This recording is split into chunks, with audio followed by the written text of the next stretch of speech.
Hello student, आज हम लोग अपने नए सब्जेक्ट जिसका नाम है सर्वेक्षण 1 या फिर सर्वेइंग 1 के वो शुरुआत करेंगे और इसको देखेंगे कि इस सब्जेक्ट में क्या क्या आपका कंटेंट है और कैसे कैसे हम इसको पढ़ेंगे।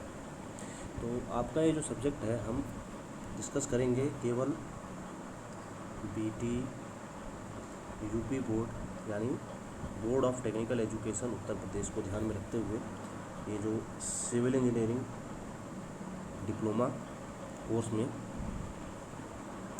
4th सेम में पढ़ा जाता है ये सब्जेक्ट। तो उसी के अकॉर्डिंग, उसी के सिलेबस के अकॉर्डिंग हम चलेंगे। ठीक, तो उस सिलेबस के अकॉर्डिंग ये जो सब्जेक्ट है आपका, ये जो सब्जेक्ट आपका 5 यूनिट में बाइफरकेट किया गया है। ठीक, इसमें पहला है आपका इंट्रो पार्ट। तो इंट्रो पार्ट में हम देखेंगे कि इसका बेसिक प्रिंसिपल क्या है, बेसिक इसके क्लासिफिकेशन कैसे कैसे कर सकते हैं। ठीक, फिर आपका आता है जरीब सर्वेक्षण। अब जरीब सर्वेक्षण में हम देखेंगे कि जरीब सर्वेक्षण जैसा नाम में ही लिखित है कि जरीब सर्वेक्षण क्या होता है, यानी चेन सेम रिलेटेड अपना सर्वे देखेंगे। यानी इसमें सारी जो मेजरमेंट होंगी वो आपकी लीनियर मेजरमेंट, कहीं भी एंगुलर मेजरमेंट नहीं होगी, यानी कोणीय मापें नहीं होंगी, केवल रैखिक मापें ली जाएंगी। फिर आपका है कंपास सर्वे, इसमें एंगुलर मेजरमेंट ली जाएंगी। ठीक, फिर आपका लेवलिंग। लेवलिंग में आप तलांतर ज्ञात करते हैं, किसी भी चीज़ का लेवल ज्ञात करते हैं, आरएल ज्ञात करते हैं। ठीक, हाइट ज्ञात करते हैं किसी भी चीज़ की, आर्टिफिशियल हो, नेचुरल हो, कोई भी चीज़ हो। फिर आप देखेंगे प्लेन टेबल सर्वे। तो ये आपके पास 5 यूनिट है। अब अकॉर्डिंग टू सिलेबस ये जो पहला यूनिट है इसको 5 लेक्चर में कन्फाइन किया गया है, सेकंड वाले को 6 लेक्चर में, थर्ड वाले को 11 लेक्चर में और 4th और 5th दोनों को ही 17 लेक्चर में बांटा गया है। ठीक, तो इसी हिसाब से हम देखेंगे अपने इस सब्जेक्ट। तो पहले आपका इंट्रो पार्ट जो है इसमें जनरली थ्योरी पोर्शन आता है। ठीक, थ्योरी पोर्शन भी आता है लेकिन उसका वेटेज भी इन 4 यूनिट से कम ही है, बहुत कम है, कम क्या बहुत कम है। ठीक, और उसके बाद आपका चेन सर्वे, इससे न्यूमेरिकल भी आते हैं और इससे थ्योरी भी आती है। ठीक, बहुत इंपॉर्टेंट चैप्टर है ये। थर्ड आपका कंपास, सेम चीज़, इससे न्यूमेरिकल भी आते हैं और थ्योरी भी आती है। फोर्थ, इससे भी न्यूमेरिकल और थ्योरी आते हैं, यानी ये बीच के जो तीनों चैप्टर है मोस्ट इंपॉर्टेंट चैप्टर है समझ लीजिए। ठीक, और आपके पास है फाइनल 5th प्लेन टेबल सर्वे। जो प्लेन टेबल सर्वेइंग है इससे ये पहले आपके सिलेबस में नहीं था प्लेन टेबल सर्वे, ये सर्वे 2 में पढ़ा जाता था आपका। ठीक, सर्वे 2 में पढ़ा जाता था जो कि हम डिप्लोमा के 5th सेम में पढ़ते हैं, लेकिन इसको नीचे लाके यानी डाउनग्रेड करके आपके डिप्लोमा 4th सेम में डाल दिया गया है। इसके जगह पहले हम लोग पढ़ते थे माइनर इंस्ट्रूमेंट।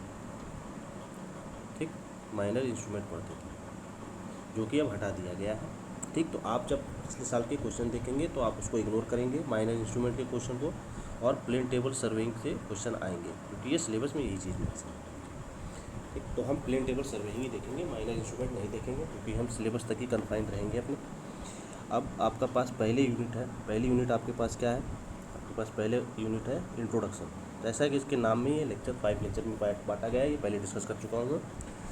अब इसके नाम में ये क्या, हम क्या क्या देखेंगे इसमें, बेसिक प्रिंसिपल ऑफ सर्वेइंग देखेंगे, सर्वेइंग के सिद्धांत देखेंगे। ठीक, मूल सिद्धांत देखेंगे सर्वेइंग के इसके अंतर्गत। ठीक, फिर हम जाएंगे इसके कॉन्सेप्ट पर, यानी इसमें क्या क्या और कॉन्सेप्ट लगे हुए हैं सर्वेइंग में, और उसका पर्पज़ क्या है, सर्वेइंग सर्वेइंग क्यों कर रहे हैं, उसका उद्देश्य क्या है, पर्पज़ यानी उद्देश्य। फिर मेजरमेंट देखेंगे। हमको पता है कि सर्वेइंग में हम काफ़ी तरह की मेजरमेंट करते हैं। अब मेजरमेंट रैखिक भी हो सकती है और कोणीय मापी भी हो सकती है। ठीक, तो कोणीय मापे भी ले सकते हैं और आप रैखिक मेजरमेंट भी ले सकते हैं। तो सर्वेइंग के अंतर्गत वो देखेंगे कैसे कैसे ली जाती है। ठीक, फिर हम देखेंगे यूनिट क्या होती है इन मेजरमेंट की। जैसे आप रैखिक माप लेते हैं तो उनकी मेजरमेंट की यूनिट क्या क्या हो सकती है, बहुत तरह की यूनिट होती है। आप लोगों ने केवल मीटर, किलोमीटर, सेंटीमीटर ये सब तो पढ़ा ही होगा, उसके अलावा भी काफ़ी यूनिट होती है। फिर हम देखेंगे जैसे फिर एंगुलर मेजरमेंट की यूनिट देखेंगे। एंगुलर मेजरमेंट की यूनिट तो मोस्ट ऑफ आप लोग फैमिलियर ही होंगे, जैसे डिग्री होता है, मिनट होता है, ठीक, आपके पास सेकंड होता है, ये सब देखेंगे। ठीक, फिर आपके पास बाद में देखेंगे कि इनके ये जो मेजरमेंट लिए आपने ये कैसे ली जाती है, इनको लेने के इंस्ट्रूमेंट क्या क्या है आपके पास। ठीक, फिर क्लासिफिकेशन देखेंगे हम सर्वे का। सर्वे का क्लासिफिकेशन बहुत तरह से किया जा सकता है। ठीक, लेकिन आपके जो सिलेबस में है वो केवल इंस्ट्रूमेंट के हिसाब से, यानी उपकरणों के बिहाफ पे है। उपकरणों को आधार बनाकर ही जो सर्वे का क्लासिफिकेशन है वही आपके सिलेबस में है, और वही हम देखेंगे तो और भी, लेकिन हम ब्रीफ पे क्या नाम डिटेल में केवल इंस्ट्रूमेंट को ही डिस्कस करेंगे। ठीक, तो ये आपका है पहला यूनिट में हमको ये चीज़ें देखनी है। अब हम आते हैं पहला परिचय का पार्ट। तो परिचय क्या है, सर्वे देखिए क्या होता है। जब आप गांव से इंसान ने जब पेड़ों को, जब वानर यूनि को छोड़ के जब धरती पे आना इंसान शुरू किया, जब उसने खेती शुरू की, तो खेती शुरू करने के बाद उसने एक गांव से दूसरे गांव में जाने की इच्छा भी जताई, तो उसकी दूरी जानने की भी इच्छा जताई। तो उसके लिए उसने क्या किया भाई, दूरी नापी। तो वो भाई सर्वे, आज का सर्वे सबसे पुराना है आपका। जितने भी आप सब्जेक्ट पढ़ते हैं सिविल इंजीनियरिंग में, सबसे पुराना सब्जेक्ट सर्वे, ठीक, और आज से नहीं बहुत पहले से। और सर्वे क्या है, एक कला भी है और विज्ञान भी। क्यों? क्योंकि इसमें दोनों सब्जेक्ट आते हैं। आपको नक्शे भी बनाने हैं और आपको भूगोल का भी इस्तेमाल करना है, आपको फिजिक्स का भी इस्तेमाल करना है, आपको इंस्ट्रूमेंट का सब ट्रिग्नोमेट्री भी यूज़ करनी है, मैथ भी यूज़ करनी है। तो ये कला भी है और ये विज्ञान है, ठीक। और ये इतिहास काफ़ी पुराना है, ये बात हम पहले डिस्कस कर चुके हैं, ठीक। जब मनुष्य ने पेड़ों से नीचे उतरकर गांव बसाने शुरू किए, तो जो खेतों को जोतना शुरू किया, तो सगे संबंधी की दूरी नापने की शुरू की, तो सीमाओं का निर्धारण भी शुरू किया कि ये मेरा खेत है, ये आपका खेत है, आपका खेत इतना है। तो ये तो आज से थोड़ी चला आ रहा है, तो सदियों से चला आ रहा है, ठीक, राजा महाराजाओं के ज़मानों से चला आ रहा है। तो किसी न किसी चीज़ से तो वो क्षेत्र का माप करते ही थे, किसी न किसी चीज़ों से वो क्षेत्र को मापते थे। तो ये मापना क्या है, ये भी सर्वे का ही पार्ट है, क्षेत्र को मापना भी सर्वे का ही पार्ट है, ठीक। अब 1400 ईस्वी में पूर्व लगभग मिस्र के लोगों ने भूकर निर्धारण के लिए भूमि को बांटा था। इस कार्य के लिए सर्वेक्षकों को नियुक्त किया गया था। जाहिर बात है, जब आप एरिया को बांटेंगे, खेत को बांटेंगे, तो आपको इनका माप लेनी पड़ेगी। माप लेंगे तो आपको जाहिर सी बात है सर्वे की ज़रूरत पड़ेगी। तो 1400 ईस्वी के आसपास मिस्र के लोगों ने क्या किया था, आपका भू कर निर्धारण, यानी जो ज़मीन पर कर लगता है, ठीक, उसके निर्धारण के लिए भूमि को बांटा था और इसके लिए सर्वेक्षकों की नियुक्ति की थी, ठीक, एम्प्लॉय किए थे उन्होंने सर्वेयर को। फिर 120 ईसा पूर्व में श्री हेरोन ने भूमि का सर्वेक्षण करने, नक्शा बनाने तथा क्षेत्रफल की संगणना करने के बारे में लेख लिखे थे। तो कई लोग, पुराने लोग होते थे जो लेख लिख के जाते थे, ठीक। तो ऐसे ही हेरोन ने क्या लिखा था, लेख लिखा था, किसके रिगार्डिंग, उसने लिखा था कि भूमि का सर्वेक्षण कैसे करना है, उनका नक्शा तैयार कैसे करना है और क्षेत्रफल की संगणना कैसे करना है। तो उसके बारे में विस्तृत लिख लिखा था। तो ये आज की बात नहीं, देख रहे हैं हम 1400 ईस्वी पूर्व की बात कर रहे हैं, 120 ईस्वी पूर्व की बात कर रहे हैं। तो सर्वे बहुत पुराना है। फिर हम देखते हैं क्या, फिर रोमन के लोगों ने भी सर्वेक्षण कला का बहुत विकास किया, ठीक। संपूर्ण डालने के लिए साहुल और दूरी नापने के लिए 10 फुटी छड़ का इस्तेमाल करते थे। वो लोग क्या क्या यूज़ करते थे, साहुल का इस्तेमाल करते थे। साहुल आप लोग देखे भी होंगे, प्लम्बो, ठीक। फिर उसके बाद आपने 1450 ईस्वी में अरबवासी दिक्सूचक का इस्तेमाल करना शुरू किए, ठीक। उसको कुतुबनुमा कहा करते थे वो लोग, अरबवासियों ने भी बहुत इसका सर्वे का विकास किया है, ठीक। फिर 1498 ईस्वी में हमको पता है कि वास्को डी गामा आया, कहाँ पे, भारत में आया, और उसने गुजराती भारतीय के पास समुद्री तट, जैसे गुजरात का समुद्र तट आपने देखा होगा, कुछ इस तरह से है, ठीक, कुछ इस तरह से है। तो उसके पास नक्शा था जो समुद्र की रेखा दर्शाता था, समुद्र तट दर्शाता। किसके पास, एक गुजराती मिला, किसको, वास्को डी गामा। तो जाहिर सी बात है, ये भी आप बिना सर्वे के नहीं बता सकते कि कितना समुद्र तट है, तो उसको भी सर्वे का नॉलेज रहा होगा उस समय भी, ठीक। अब आधुनिक समय में क्या है आपके पास, सर्वे उपकरणों की विधियाँ विकास 18वीं, जो आधुनिक समय के उपकरण है उनका विकास 18वीं और 19वीं शताब्दी में शुरू हुआ था, ठीक। देखिए 18वीं 19वीं शताब्दी में जो आधुनिक उपकरण है उनका विकास शुरू हो गया था, ठीक। कई सब्जेक्ट तो ऐसे पढ़ते होंगे आप सर्वे में जिसमें 1800 और 19वीं शताब्दी में वो सब्जेक्ट ही यूज नहीं होते थे। और सर्वे देखिए, फिर आप देखते हैं कि सर्वे ऑफ इंडिया, उसकी स्थापना 1767 ईस्वी में हो गई थी। बताइए, इतना पुराना आपका सर्वे विभाग है कि 1767 ईस्वी में इसकी स्थापना हुई। सोच लीजिए कितना सब्जेक्ट पुराना है और कितना सर्वे पुराना है, ठीक।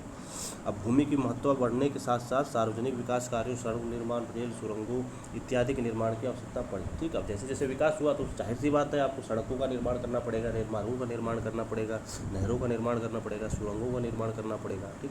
तो इसके लिए आपको क्या करना पड़ेगा, इसके लिए भी आपको सर्वे की जरूरत पड़ेगी।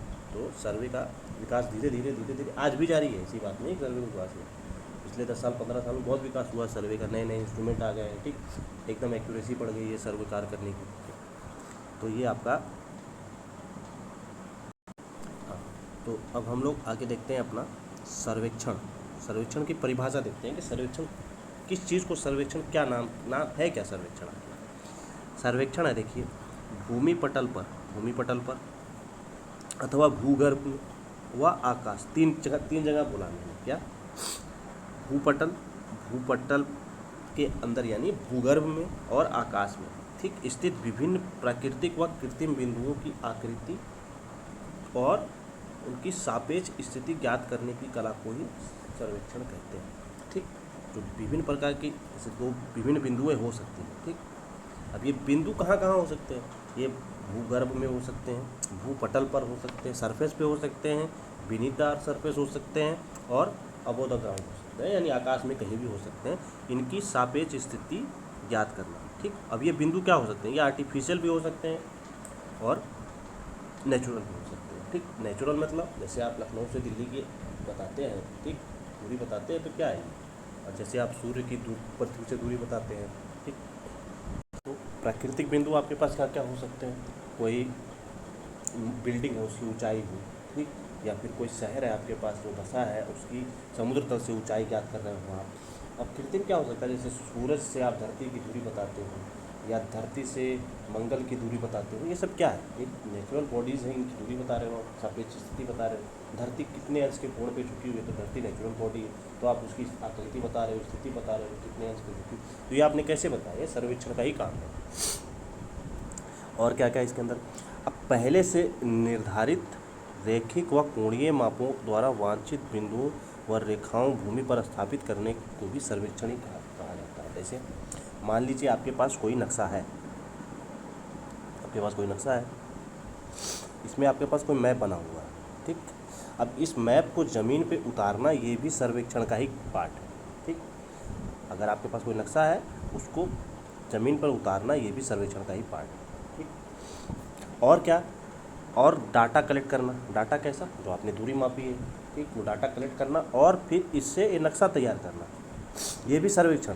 और ये भी सर्वेक्षण, क्या क्या सर्वेक्षण है, डाटा कलेक्ट करना, डाटा कलेक्ट करके नक्शा बनाना, और नक्शे बने हुए हैं आपके पास उसको ज़मीन पे उतारना, ये भी सर्वेक्षण। तो ये तीनों चीज़ सर्वेक्षण के अंतर्गत ही आती है। फिर क्या, क्षेत्र से प्राप्त मापों को रेखण पत्र पर आरेखित करना, नक्शा तैयार करना भी सर्वेक्षण माना जाता है। तो अभी बताया मैंने, अगर आप क्षेत्र से माप उठा रहे हैं और उसको प्लॉट कर रहे हैं नक्शे के रूप में, तो वो सर्वेक्षण है। और जो आपके पास पहले से नक्शा है उसको अगर आप ज़मीन पे उतार रहे हैं, ठीक, तो वो भी एक सर्वेक्षण ही है। जब पैमाई से क्षैतिज तल में ली जाती हैं तो इसे सर्वेक्षण कहते हैं। जब आप हॉरिजॉन्टल ग्राउंड लेवल पर हॉरिजॉन्टल मेजरमेंट करते हैं, क्षैतिज पैमाई से लेते हैं, तो उसको कहते हैं सर्वे या सर्वेक्षण, ठीक। और जब आप ऊर्ध्वाधर प्लेन में यानी वर्टिकल प्लेन में मेजरमेंट करते हैं तो उसको कहते हैं तलेक्षण। जैसे ऊर्ध्वाधर मतलब आप माउंट एवरेस्ट की ऊंचाई बताते हैं 8,848 मीटर, तो ये कैसे बता रहे हैं, ये आप वर्टिकल प्लेन में बता रहे हैं ना, तो ये तलेक्षण का पार्ट है, ठीक। तो आप लोग समझते हैं, ठीक। फिर सर्वे कार्य के लिए आपको किन किन विषयों की आवश्यकता पड़ती है, नॉलेज होनी चाहिए। सर्वे कार्य के लिए आपके पास गणित की नॉलेज होनी चाहिए, कि हमने देखा, ठीक, त्रिकोणमिति लगानी है आपको, ठीक, एंगल निकालने हैं, ठीक। फिर आपके पास भूगोल की नॉलेज होनी चाहिए, आपको भूगोल के बारे में पता होना चाहिए, और आपको भौतिक का नॉलेज भी होना चाहिए। तो यहाँ देखिए आर्ट के सब्जेक्ट भी आ रहे हैं, और साइंस के सब्जेक्ट भी आ रहे हैं। तो ये क्या, कला और साइंस दोनों का, ठीक। फिर सर्वेक्षण के उद्देश्य क्या क्या हो सकते हैं। अब सर्वेक्षण के बहुत सारे उद्देश्य हैं, ठीक, कुछ उद्देश्यों को हम देख लेते हैं। पहला आपका ये रहा, बिंदुओं की क्षैतिज दूरी तथा भूमि पटल पर स्थिति ज्ञात की जाती है। ये तो पता ही है आपको, भूमि पटल पर वो बिंदु कहाँ पर है और उसकी आपस में क्षैतिज दूरी कहाँ पर है, ये भी आप पता लगा सकते हैं, ठीक। फिर बिंदुओं की ऊर्ध्वाधर स्थिति, ऊंचाई पता लगाना, भी देखा हमने माउंट एवरेस्ट का एग्जाम्पल, ऊर्ध्वाधर स्थिति कैसी है और ऊर्ध्वाधर कितनी ऊंचाई पर है। फिर है क्षेत्र की मापों के आधार पर नक्शा तैयार करना और आकृतियों के अनुदैर्ध्य, अनुप्रस्थ, परिच्छेद आदि खींचना। क्या, आपने क्षेत्र की माप उठाई और नक्शा तैयार किया, ठीक, और इन नक्शों से क्या करेंगे, आप प्लान बनाएंगे, ठीक। ठीक, ये परिच्छेद बनाएंगे यानी सेक्शनल एलिवेशन बनाएंगे, तो ये सब क्या है, सर्वेक्षण ही है।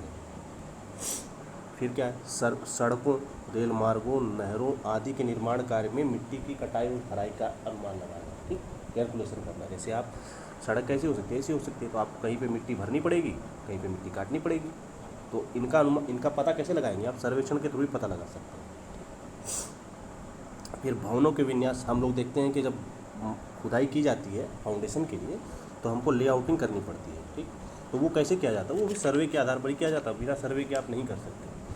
और क्या क्या आपके पास है, आप मान लीजिए आपको एरिया कैलकुलेशन करनी है, आपने कोई मैप बना लिया, इसका एरिया निकालना है भाई, इसका एरिया कितना, तो ये भी सर्वेक्षण की पार्ट है। और मान लीजिए अगर भूगर्भ में कहीं पे भी आप देखते नहीं है कि यहाँ पे इतना सोना मिला, इतना सोना होने की उम्मीद है, इतनी चांदी होने की उम्मीद है, इतना तांबा मिल सकता है, तो ये क्या है, ये भूगर्भ सर्वेक्षण कर रहे हैं, तो ये भी सर्वेक्षण है। अगर कोई नीचे खनिज दबा हुआ है, चट्टान के नीचे, पर्वत के नीचे, किसी भी ज़मीन के नीचे, तो आप ये इसको पता लगाना भी क्या है, ये सर्वेक्षण का ही उद्देश्य है, ठीक। और क्या क्या हो सकता है, मान लीजिए आपको भारत की और नेपाल की सीमा का एकदम वो बताना है, आकृति बतानी है कि सीमा कैसी है, सीमा डिसाइड करनी है, तो ये भी सर्वेक्षण ही है।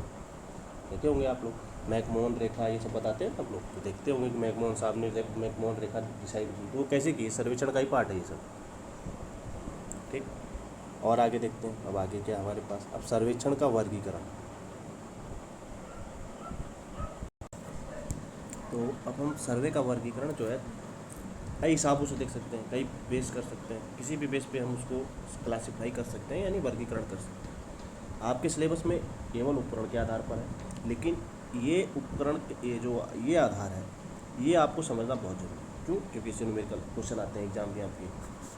तो इसमें क्या है, भू सतह की वक्रता के आधार पर संरचना। अब हमको पता है कि पृथ्वी गोल नहीं है, ठीक, ना तो पृथ्वी गोल है ना पृथ्वी चपटी है। पृथ्वी कैसी है, पृथ्वी ध्रुवों पर चपटी है और बीच में बल्ज हो गई है, ठीक, और फिर यहाँ पे चपटी है, यानी ध्रुवों पर चपटी है, ये फ्लैट है और यहाँ पे बल्जिंग है इसका, ठीक, यानी फूली हुई है, यानी एक नारंगी के शेप की है, जैसा आपका नारंगी होता है ना, संतरा, उस तरह का। इसको कहते हैं ऑबलेट स्फेरॉइड, ठीक, स्फेरॉइड, ऑबलेट स्फेरॉइड, ठीक। तो हमको पता चल गया कि पृथ्वी क्या प्लेन नहीं है, वक्र में है, ये सब पता है। अगर हम सर्वेक्षण में पृथ्वी की वक्रता पर ध्यान नहीं दें, ठीक, और भूपटल को समतल मान लें, यानी हम मान लें कि पृथ्वी कैसी है, हमारी समतल है, ठीक, ये मान के अगर हम सर्वेक्षण करें तो ये आपका समतल सर्वेक्षण कहलाएगा, ठीक। छोटे भूखंडों के सर्वेक्षण, अब जाहिर सी बात, अगर मान लीजिए पृथ्वी है ये, अगर आप छोटा सा भूखंड देखेंगे तो इसको आप समतल मान सकते हैं, ठीक, लेकिन अगर आप बड़ा क्षेत्रफल देखेंगे तो इसको आप कैसे हॉरिजॉन्टल मान सकते हैं, ठीक। तो ये है, अगर आप छोटा क्षेत्रफल देख रहे हैं, छोटा क्षेत्रफल यानी 260 किलोमीटर स्क्वायर का एरिया अगर है तो उसको छोटा माना जाता है सर्वे में। हालांकि ये भी बहुत बड़ा एरिया है, लेकिन पृथ्वी के सरफेस एरिया के मुकाबले कुछ नहीं है, तो इसको क्या मान सकते हैं आप, छोटा क्षेत्रफल मान सकते हैं, ठीक। तो उसमें क्या किया जाता है, सर्वे के जो आपका जो पृथ्वी की वक्रता है उसको ध्यान नहीं दिया जाता और पृथ्वी की सतह को समतल मान लिया जाता है, ठीक। क्यों मान लिया जाता है, देखिए आप अंतर देखिए कितना आता है, क्योंकि पृथ्वी की सतह पर वक्रता के कारण 18.20 किलोमीटर की दूरी में 0.1 मीटर का अंतर आता है। देखिए कहाँ किलोमीटर और कहाँ मीटर का अंतर आता है, ठीक। तो इसको हम छोटा क्षेत्रफल मान के इसको समतल सर्वेक्षण कर सकते हैं। क्यों? क्योंकि इससे हमारी कॉस्ट कम हो जाएगी, यानी लागत कम हो जाएगी, ठीक। अब लेकिन इंजीनियरिंग सर्वेक्षण जितने भी होते हैं, जितने भी इंजीनियरिंग सर्वे हैं, ये सब समतल सर्वेक्षण ही होते हैं। क्यों? क्योंकि हमारा इंजीनियरिंग का स्ट्रक्चर इतने बड़े एरिया में फैलता ही नहीं है कभी कि 260 वर्ग किलोमीटर स्क्वायर में फैलता है, ठीक। लेकिन अगर हमको बाउंड्री डिसाइड करनी हो, ठीक, अगर हमको ये जो आप लेटीट्यूड और ये सब खींचते हैं, आप क्या कहते हैं, लॉन्गिट्यूड खींचते हैं धरती पर, अगर इनको खींचना हो तो आप क्या करेंगे, आपको ये समतल सर्वेक्षण नहीं करना उस स्थिति में। क्यों? क्योंकि उस स्थिति में आपके पास जो त्रुटियाँ होंगी बढ़ जाएंगी, ठीक। तो उस स्थिति में आप क्या करेंगे, उस स्थिति में आप भूपृष्ठीय क्षेत्रफल करेंगे। भूपृष्ठीय क्षेत्रफल में क्या है, इस प्रकार के सर्वेक्षण में आप पृथ्वी की जो सतह है उसको वक्र ही मानते हैं, जो कि वक्र है भी। पहले वाले में वक्र थी लेकिन हमने समतल मान लिया। क्यों? क्योंकि हम बहुत छोटे क्षेत्रफल पे काम करते हैं। लेकिन भूपृष्ठीय में क्या है, पृथ्वी वक्र है और वक्र ही हम इसको मान लेते हैं, ठीक। अब क्या है, वक्र मान लिया, तो अब कोई भी जैसे ड्रॉ करेंगे लाइन, कोई भी लाइन अगर सतह पर ड्रॉ करेंगे, मान लीजिए लाइन ड्रॉ करी, तो ये क्या सीधी लाइन होगी? क्या ये सीधी लाइन नहीं होगी, ये वक्र में होगी। ठीक, तो इसकी हमको क्या मापनी पड़ेगी? इसकी वक्र लेंथ मापनी पड़ेगी। ठीक है, इसकी जो वक्रता में इसकी जो लेंथ है वो मापनी पड़ेगी हमको। अब इसमें कोणीय माप लिए जाएंगे हमको। ठीक, मान लीजिए कोई भी लाइन आप ड्रॉ करेंगे भूपृष्ठीय क्षेत्रफल मतलब भूपृष्ठीय सर्वेक्षण के अंतर्गत, तो वो क्या रहेगी? वक्र में रहेगी। ठीक, रैखिक मापों के स्थान पर कोणीय माप लिए जाते हैं और गणनाओं के लिए गोलीय त्रिकोणमिति का यूज किया जाता है। यहाँ पे आप रैखिक त्रिकोणमिति यूज कर रहे थे, ठीक, जो आप पढ़ते आए हैं। यहाँ पे आप गोलीय त्रिकोणमिति यूज करेंगे। क्यों? क्योंकि सरफेस पे जितनी भी लाइन है सब स्फेरिकल होंगी, यानी वक्र में होंगी। ठीक, सभी देश अपनी अपनी सीमाओं के निर्धारण के लिए इसी सर्वेक्षण का इस्तेमाल करते हैं। ये पहले डिस्कस हो चुका है। अगर सीमाओं का देश के सीमा निर्धारित करनी हो, आपको लॉन्गिट्यूड और लैटिट्यूड खींचने हो, ठीक, तो इसके लिए आप क्या करेंगे? ये भूपृष्ठीय क्षेत्रफल ही करेंगे। आप देखिए, अब आपके पास ये कोई पृथ्वी है। ठीक, अब पृथ्वी में क्या, आप देखिए, अगर आपने लाइन ड्रॉ करी, देखिए लाइन ड्रॉ करी, अगर ये भूपृष्ठीय क्षेत्रफल है तो ये सारी लाइनें जो तीनों मैंने ड्रॉ की है ये वक्र में होंगी। ठीक, लेकिन अगर ये समतल सर्वेक्षण है तो जो नीचे लाइनें हैं प्लेन, ये रहेंगी। ठीक, तो ये आपका है समतल सर्वेक्षण। ठीक, ये आपका है भूपृष्ठीय क्षेत्रफल। ठीक, इसमें क्या आप वक्रता पर ध्यान दे रहे हैं। ठीक, तो अब देखिए, अब जो त्रिभुज बन रहा है भूपृष्ठीय क्षेत्रफल में, वो लीनियर ट्रायंगल नहीं बन रहा है। लीनियर ट्रायंगल तो समतल में बनेगा, लेकिन भूपृष्ठीय में क्या बनेगा? स्फेरिकल ट्रायंगल बनेगा। इसको कहते हैं स्फेरिकल ट्रायंगल। ठीक, अब इसकी जो गणनाएं हैं हम सब स्फेरिकल ट्रिग्नोमेट्री लगाएंगे, यानी गोलीय त्रिकोणमिति लगाएंगे। ठीक, और इसमें एंगल ही मेजरमेंट किए जाते हैं। तो ये आपका है वक्रता के आधार पर सर्वेक्षण का वर्गीकरण कैसे कैसे किया जा सकता है। ठीक, तो इसी बहुत इंपॉर्टेंट है, इससे क्वेश्चन आते हैं। ये देखिए, अब प्लेन सर्वे आपने जब यूज़ किया तो प्लेन सर्वे में आपके पास, प्लेन सर्वे में जाहिर सी बात है कि प्लेन एंगल बनेगा, प्लेन ट्रायंगल बनेगा। और प्लेन ट्रायंगल का अंदर का जितने भी एंगल होते हैं उनका सम 180 डिग्री होता है, हमें पता है। लेकिन स्फेरिकल ट्रायंगल में यानी जियोमेट्रिक सर्वेइंग में यानी भूपृष्ठीय सर्वेक्षण में ये जो एंगल है 180 डिग्री से ज़्यादा होता है। ठीक, ये चीज़ हमको पता होनी चाहिए। अब और क्या है? अब आपके पास क्लासिफिकेशन है सर्वे का किस किस आधार पर? पहला है क्षेत्र के आधार। अब क्षेत्र के आधार पर सर्वे को बांटा जा सकता है। ठीक, तो क्षेत्र के आधार पर सर्वे को बांटा जा सकता है। पहला स्थलाकृति सर्वेक्षण।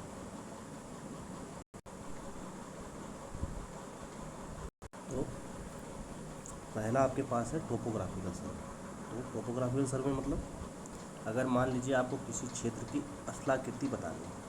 स्थलाकृति ऐसे आप बोलते होंगे मनाली पहाड़ी इलाका है, ठीक, मुंबई समुद्री इलाका है, तो आप कैसे बता देते हैं? वहाँ की स्थलाकृति आपको पता है। ठीक, तो स्थलाकृति मतलब मान लीजिए कोई क्षेत्र है तो वहाँ पे कहीं पहाड़ होंगे, कहीं झील होंगी, कहीं नदियाँ जा रही होंगी, कहीं रेलवे लाइन होंगी, कहीं पे रोड जा रही होंगी, कहीं गांव बसे होंगे। तो ये क्या है? ये जनरल टोपोग्राफिकल फीचर है। अगर आपको जनरल आकृति जाननी हो क्षेत्र की, के क्षेत्र में क्या क्या चीज़ें हैं और कैसी कैसी हैं, उसके लिए आप जो सर्वेक्षण करते हैं उसको कहते हैं स्थलाकृति सर्वेक्षण या फिर टोपोग्राफिकल सर्वे। ठीक, फिर आपके पास है भूकर सर्वेक्षण। अब भूकर सर्वेक्षण आपके पास यानी कैडेस्ट्रल सर्वे। कैडेस्ट्रल सर्वे में क्या करते हैं आप? जैसे मान लीजिए आपको क्षेत्र बांटना हो, यानी बाउंड्री डिसाइड करनी हो, जैसे उत्तर प्रदेश की बाउंड्री मध्य प्रदेश से कैसी लगी, ठीक, अगर आपको ये बताना हो, या फिर राजस्थान की बाउंड्री मध्य प्रदेश से और आपके क्या नाम गुजरात से कैसी लगी है, उत्तर प्रदेश से कैसी लगी है, हरियाणा से कैसी लगी, अगर आपको ये सब चीज़ें बतानी हो, या फिर अगर आपको बताना हो कि भारत की जो बाउंड्री है वो कैसी लगी हुई है इसके साथ, नेपाल के साथ, ठीक, ये जनरल बाउंड्री आपको डिसाइड करनी है। या फिर किसी डिस्ट्रिक्ट की आपको बाउंड्री बतानी हो, ठीक, और किसी शहर की आपको बाउंड्री बतानी हो, किसी ज़िले की बतानी हो, तो ये सब चीज़ें आपकी भूकर सर्वेक्षण में आएगी। ठीक, फिर आपके पास नगर सर्वेक्षण। नगर सर्वेक्षण में आप क्या देखेंगे? नगर के अंदर क्या क्या चीज़ें हो सकती हैं? नगर के अंदर सड़कें हो सकती हैं, ठीक, नगर के अंदर नालियाँ हो सकती हैं, नगर के अंदर पाइपलाइन हो सकती हैं, ठीक, सीवर हो सकते हैं, भवन हो सकते हैं, ठीक, पार्क हो सकते हैं, ठीक। तो ये सब चीज़ें अगर किसी किसी क्षेत्र विशेष यानी किसी शहर के अंदर ही अगर आप कोई सर्वे करते हैं ये सब डाटा लेने के लिए, तो उसको कहते हैं नगर सर्वेक्षण। ठीक।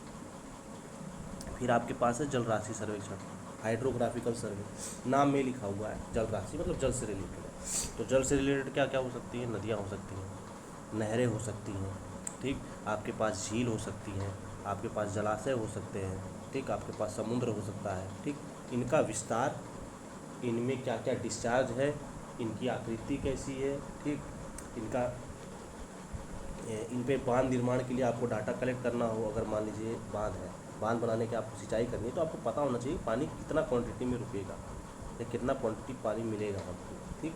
या फिर आपको नदी है, नदी से आपको किसी शहर की ड्रिंकिंग वाटर की वो करनी हो, सप्लाई करनी हो, तो आपको पता होना चाहिए कि इसमें डिस्चार्ज कितना। तो ये आप कैसे पता करेंगे, ये आप जलाशय सर्वेक्षण या जलराशि सर्वेक्षण के द्वारा ही प्राप्त कर सकते हैं, पता कर सकते हैं। फिर आपके पास है हवाई सर्वेक्षण।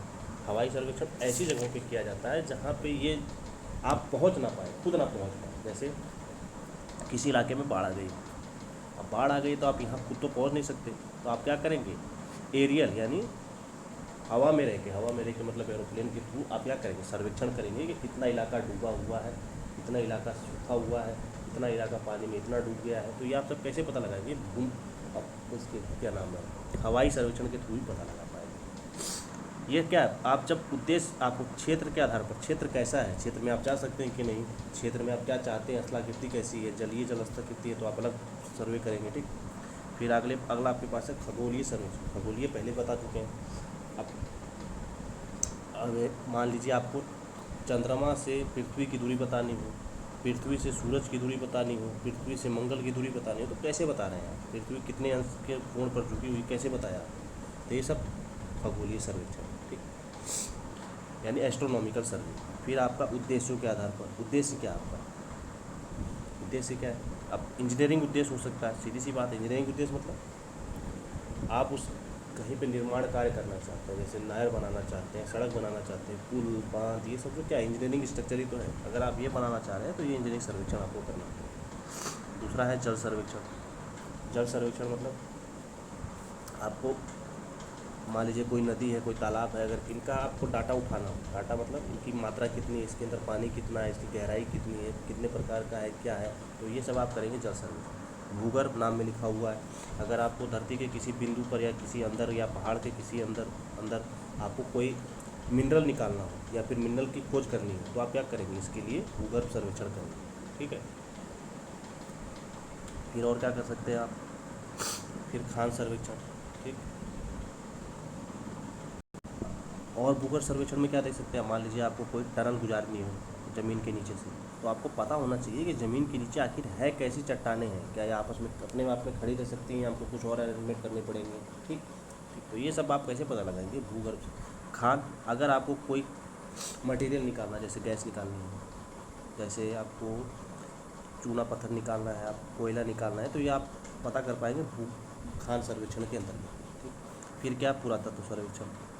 पुरातत्व सर्वेक्षण मतलब ज़मीन के नीचे, जैसे आपने देखा होगा कि सिंधु घाटी की सभ्यता कैसे हुई, तो क्या किया उन्होंने, ज़मीन के नीचे जो भी इंस्ट्रूमेंट मिले, जो भी मटेरियल मिला, उसकी खोज की, उसको निकाला, उसकी एज पता लगाई, ठीक। तो आप उन्होंने क्या किया, उन्होंने किया पुरातत्व सर्वेक्षण, ठीक। ज़मीन के नीचे कुछ भी दबा हो सकता है, कोई पुरानी संरचना हो सकती है, कोई पुराना इंस्ट्रूमेंट हो सकता है, कोई कुछ भी हो सकता है, तो उसको पता करने के लिए आप पुरातत्व सर्वेक्षण करते हैं। सैनिक सर्वेक्षण। अब सैनिक सर्वेक्षण जैसे कुछ हमारे सैनिक भी क्या होते हैं, जैसे अगर कोई विपक्षी यानी अपोनेंट जो आपका है, अगर उसमें आप वो कोई महत्वपूर्ण निशाना खोजें या फिर महत्वपूर्ण कोई पॉइंट खोजें, कहीं पे औजार छुपा रखे हैं या फिर कुछ भी छुपा रखे हैं उन्होंने सामने वाले, तो आप क्या करते हैं, ये सर्वेक्षण करते हैं, ठीक।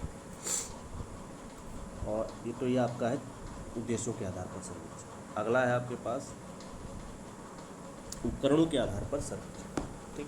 तो इसमें देखिए आवीक्षण सर्वेक्षण यानी रिकोनेंस सर्वे।